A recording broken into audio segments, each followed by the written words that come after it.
सुबह का वक्त था। शहर अभी पूरी तरह जागा नहीं था।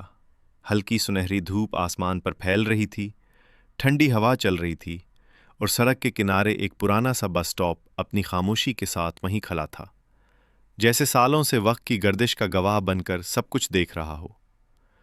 उसी बस स्टॉप की एक बेंच पर रशीद नाम का बूढ़ा शख्स बैठा था।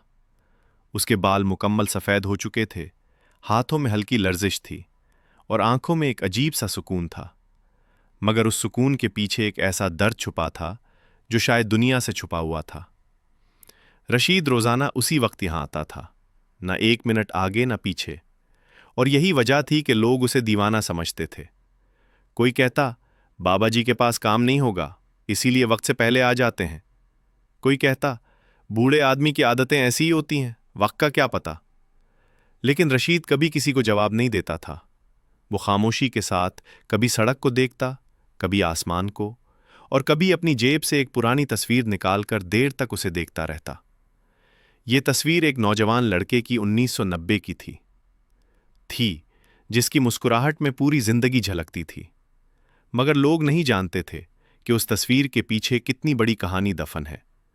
लोग नहीं जानते थे कि रशीद वक्त पर क्यों आता है, और लोग ये भी नहीं जानते थे कि रशीद के पास अब कोई नहीं सिवाय वक्त के। उसी शहर में हुसाम नाम का लड़का रहता था, एक ऐसा नौजवान जो बेफिक्री और लापरवाही का चलता फिरता नमूना था।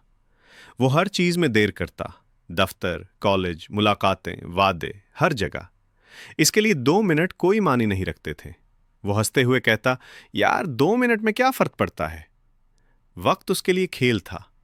वो रोज उसी बस स्टॉप से गुजरता और राशिद को हमेशा वक्त से पहले बैठा देखकर दोस्तों से हंसते हुए कहता, देखो यार इस बाबे को, लगता है वक्त को पकड़ने आया है। लेकिन राशिद हमेशा उसे मुस्कुराकर यही कहता, बेटा वक्त पकड़ने से नहीं मिलता, वक्त बचाने से मिलता है।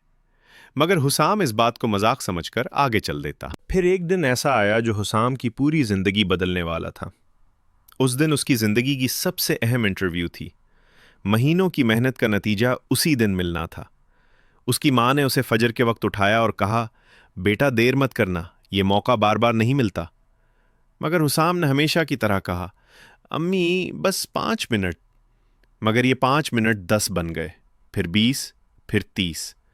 जब वो घबराहट में तैयार होकर बस स्टॉप पहुंचा तो रशीद ने नरमी से मुस्कुराकर कहा, बेटा बस 2 मिनट पहले गई है। ये सुनकर हुसाम के चेहरे का रंग उड़ गया। उसने गुस्से और बेबसी में कहा, सिर्फ 2 मिनट? मेरी जिंदगी सिर्फ 2 मिनट पर रुक गई। ये 2 मिनट मेरी सबसे बड़ी कामयाबी छीन गए। उस पर रशीद ने आहिस्ता से कहा, बेटा मैं बरसों से तुम्हें यही समझाने की कोशिश कर रहा हूं कि वक्त किसी के लिए नहीं रुकता। हम समझते हैं कि 1-2 मिनट कुछ नहीं होते, मगर जिंदगी के सबसे अहम लम्हे वही 2 मिनट बदल देते हैं। यह पहली बार था कि हुसाम रशीद के पास खामोशी से बैठ गया। न मजाक न बातें।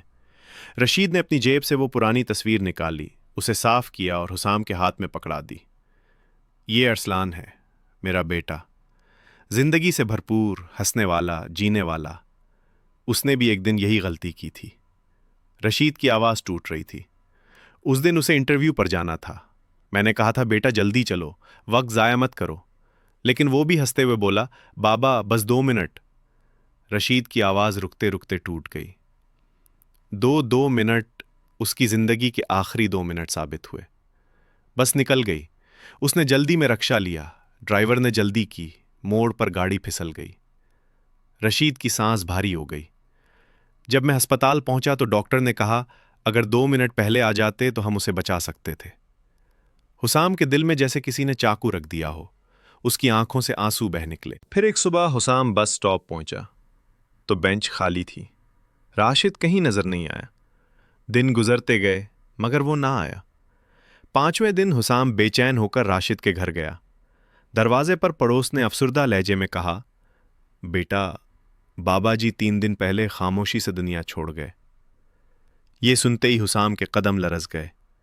वो अंदर गया तो उसे राशिद के कमरे में एक लिफाफा मिला जिस पर लिखा था हुसाम के नाम। उसने कपकपाते हाथों से लिफाफा खोला। अंदर सिर्फ एक जुमला था, बेटा वक्त पर पहुंचने की कदर करना, बस यही मेरा आखिरी पैगाम है।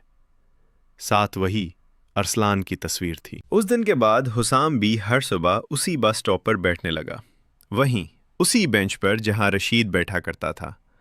लोग पूछते, भाई आप यहाँ क्यों बैठते हैं?